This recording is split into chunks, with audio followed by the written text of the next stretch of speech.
بسم اللہ الرحمن الرحیم۔ السلام علیکم دوستوں، میں ہوں آپ کا ہوسٹ ندیم مولوی۔ آج ہم تجزیہ کریں گے پاکستان کے انٹرنیشنل ریلیشن شپ پہ۔ جی ہاں، یہ بہت ضروری ہو گیا ہے اس وقت۔ اس کی وجہ آپ کو بھی پتہ ہے، مجھے بھی پتہ ہے، ساری دنیا کو پتہ ہے کہ کشمیر کا ایشو اس وقت بہت اہمیت۔ اب بات ہم یہ کریں کہ کشمیر کی اس موضوع کے اوپر، اس کی اہمیت کے اوپر، پاکستان کے انٹرنیشنل ریلیشن شپ کس کس ملک سے ہے۔ جی ہاں، کون سا ملک ایسا ہے جو کہ اللہ نہ کرے مصیبت کے وقت کام آئے گا، اور ایسا کون سا ملک ہے جو پاسٹ میں ہمارے کام آیا۔ ان کے اوپر ہم ذرا تجزیہ کریں گے۔ اس کی وجہ یہ ہے کہ ہمیں پتہ ہونا چاہیے کہ آگے آنے والے وقتوں میں کون ہمارا ساتھی رہے گا، کون ہمارا دوست رہے گا، اور کون خاموشی سے بھاگ جائے گا یا دشمنوں کے ساتھ مل جائے گا۔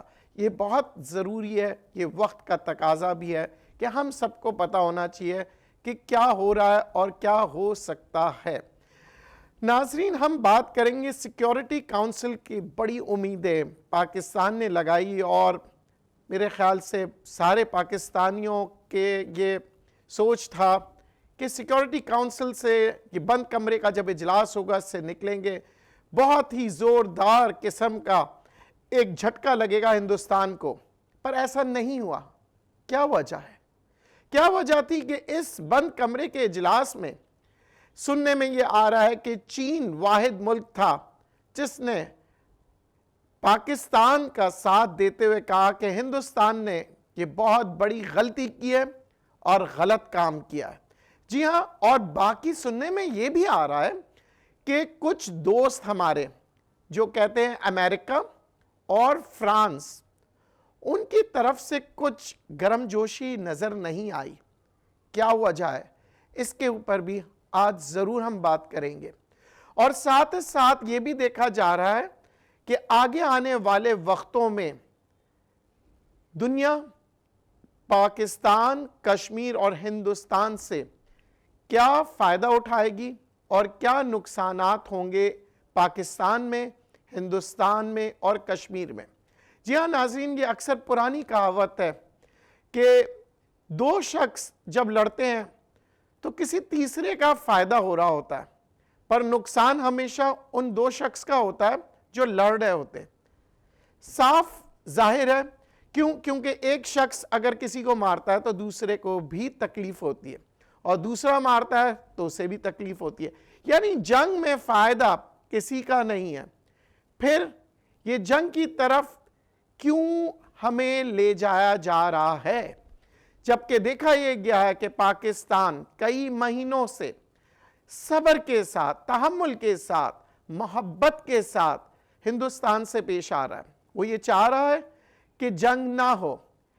جنگ نہ ہونے کا مطلب یہ نہ ہرگز ہندوستان لے کہ کہیں وہ ہمیں کمزور سمجھے، کیونکہ پاکستان تو اس وقت بھی کمزور نہیں تھا جب پاکستان کے پاس نیوکلر بوم نہیں تھے، جب پاکستان کے پاس اتنے فوجی بھی نہیں تھے، جب پاکستان کے اتنے تعلقات بھی نہیں بنے ہوئے تھے۔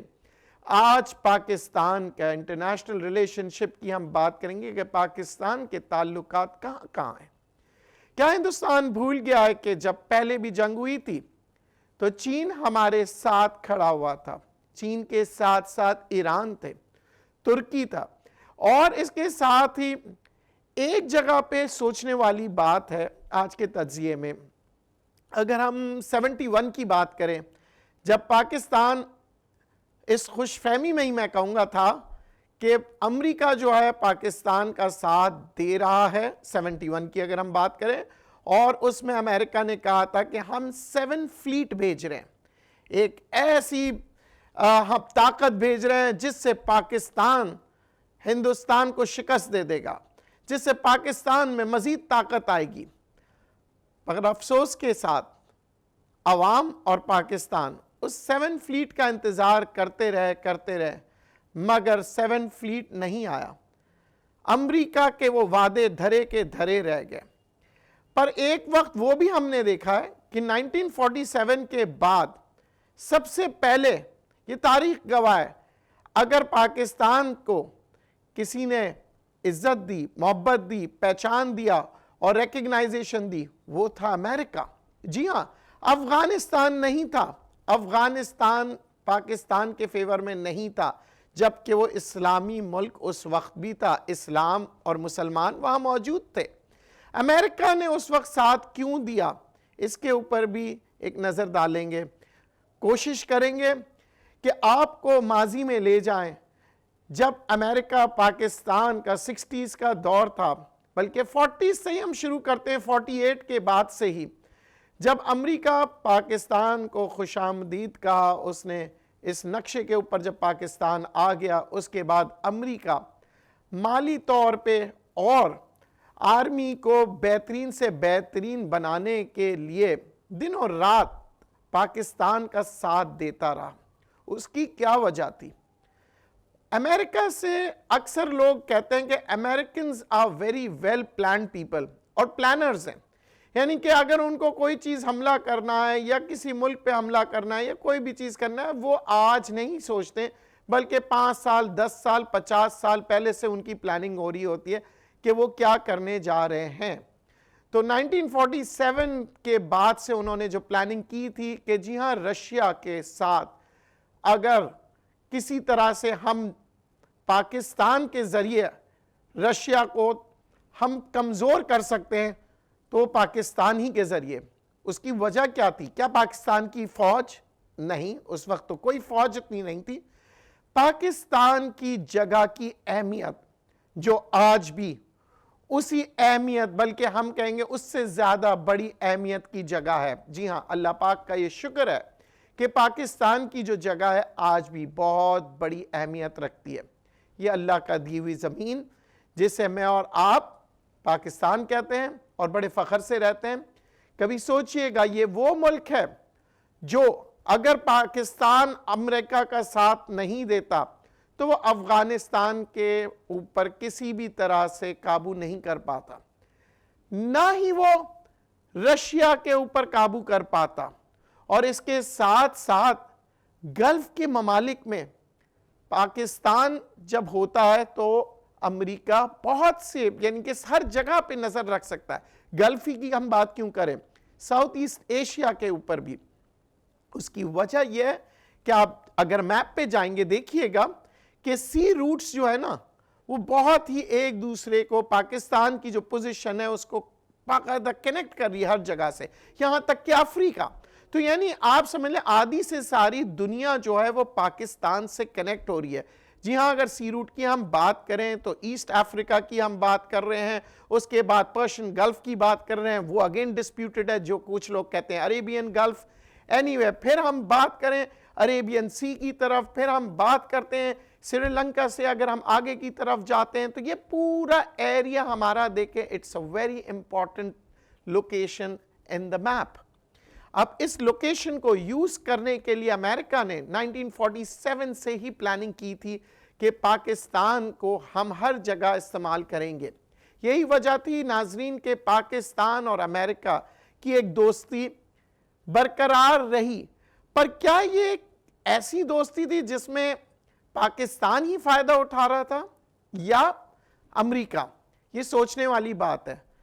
جہاں تک میرے تجزیے کی بات کریں گے، میرا تجزیہ یہ ہے کہ اس میں صرف اور صرف امریکہ کا مفاد چھپا تھا۔ اس کی وجہ یہ تھی کہ 1947 کے بعد پاکستان کا جو سوچ تھی، جو رجحان تھا، جو قائد اعظم کی سوچ تھی، وہ ویلفیئر سٹیٹ بنانے کا تھا۔ وہ کسی ایسے بلاک نہیں بنانا چاہ رہے تھے ڈکٹیٹرشپ کا۔ انہوں نے قائد اعظم کی سوچ ہی یہی تھی ڈیموکریسی کی طرف، اور ڈیموکریسی کا مطلب یہ ہے کہ عوام کے لیے بہتری ہو، انسانیت۔ اگر قائد اعظم کی اس سوچ کو کوئی ڈینائی کرتا ہے تو قائد اعظم کی وہ بات ضرور، ان کی جو اسپیچ ہے ضرور سن لے جس میں انہوں نے کہا تھا ہم اقلیت کو جگہ دیں گے، ہم اقلیت سے محبت کریں گے، کوئی ایسا فرقہ، کوئی ایسے مذہب کے لوگوں کو اگر کسی پاکستانی نے تنگ کیا تو اسے میں پاکستانی نہیں سمجھوں گا، اسے میں تقریب کار سمجھوں گا۔ یہ سب سے پہلے اب ہم نے بڑی الفاظ سن لیے ایکسٹریمزم کی، تقریب کار کی، پر یہ میرے قائد محمد علی جناح کی سوچ تھی جو آج اتنے سالوں بعد بھی آج دنیا بھر میں وہ دہرائی جاتی ہے، ایکسٹریمزم۔ جی ہاں، ایکسٹریمزم جو کہ کسی مذہب کا حصہ نہیں ہے، پر ہر مذہب کو استعمال کرنے کے لیے ایکسٹریمسٹ ہمیشہ سے موجود رہے ہیں۔ چاہے وہ ہندوازم میں آپ دیکھ لیں ایکسٹریمسٹ، مودی صاحب کی مثال ہے۔ جی ہاں، اگر آپ مودی صاحب کے علاوہ اگر ہم بات کریں تو ہندوستان کے اپنے ہندوستانی کہتے ہیں کہ ہندو کے دھرم میں، ان کے مذہب میں محبت ہے۔ وہ تو یہ کہتے ہیں کہ جی آپ محبت سے پیش آئیں، اور میں اکثر ٹی وی پروگراموں میں کہتا ہوں یہ ہندو لوگوں کی تو پوجا ہی شروع ہوتی ہے گنیش کے پوجا سے، اور وہ پوجا ہے محبت کی۔ یہ میں ان سے بہت پسند کرتا ہوں۔ کیوں؟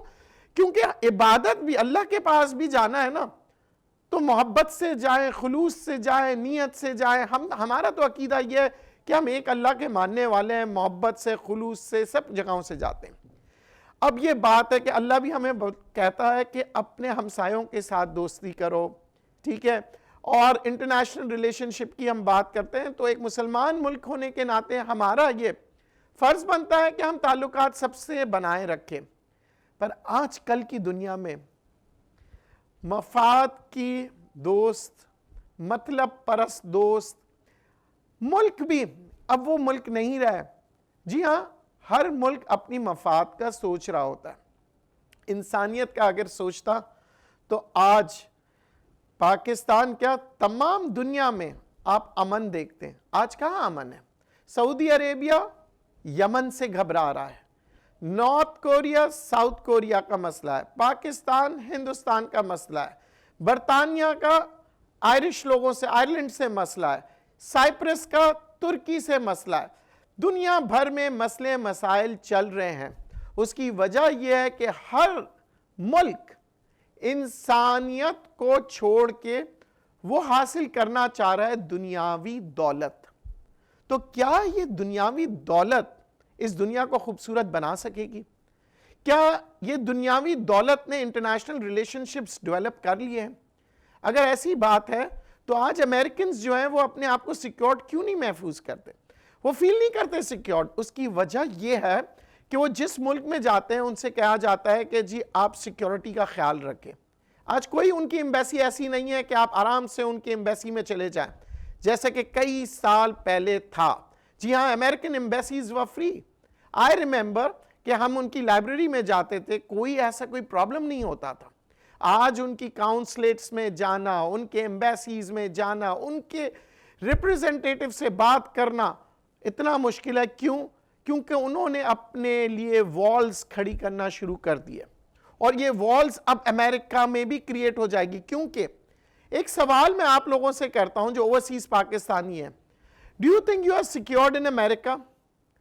اگر آپ سمجھتے ہیں تو سوچئے گا، اس کے پازیٹیو پہلو تو آپ نے کہہ دیا کہ جی ہم سمجھتے ہیں، نیگیٹو پہلو بھی ذرا ایک منٹ کے لیے سوچ کے رکھیں۔ آج بھی کیا آپ کو اور گورے سے کچھ فرق سمجھا جاتا ہے یا نہیں جاتا؟ چلیں آپ کی بات مان لیتا ہوں میں ایک منٹ کے لیے کہ نہیں سمجھا جاتا۔ تو جب 9/11 کا واقعہ ہوا تھا، بغیر سوچے سمجھے سب سے پہلے الزامات لگے تھے، جی ہاں، وہ ہم لوگوں پہ لگے تھے۔ تو وہ کہاں گئے؟ ہمارے پاکستانی، ہمارے مسلمان جو امریکہ میں رہ رہے تھے، امریکنز بھول گئے تھے۔ I am talking about the Pakistani Americans. اس وقت کسی نے یہ نہیں کہا کہ they are Americans۔ انہوں نے کیا کہا؟ آپ کے پاس بے شک اس وقت بھی امریکن پاسپورٹ تھا، پر آپ سے کہا گیا تھا کہ you are پاکستانی امریکنز۔ ایک ہیٹریٹ تھا، ریسزم۔ آج بھی امریکہ میں ریسزم ہے، صرف پاکستان کے بارے میں نہیں ہے۔ کیوں؟ یہ سب policies, international policies, American international policies جس طرح سے چلتے جا رہی ہے، اگر چینج نہیں کیا گیا تو ان کے ریپلشنز، اس کے جو برائیاں ہیں امریکنز تک پہنچے گی۔ کیونکہ میں یہ سمجھتا ہوں، میں خود بھی امریکہ ہو کے آیا ہوں، American people are very nice, very loving. American itself, جب آپ کسی امریکن سے ملتے ہیں تو آپ کو لگتا ہے کہ جی کوئی ان میں ریسزم نہیں ہے۔ تو پھر یہ ریسزم آتا کیسے ہے؟ یہ اسی طرح سے آتا ہے جیسے ہندوستان میں بی جے پی ہے جی، مودی صاحب ہے، تو امریکہ میں بھی ایک بی جے پی پارٹی ہے. وہ کون سی ہے؟ ایک بریک کے بعد آپ کو بتاتا ہوں.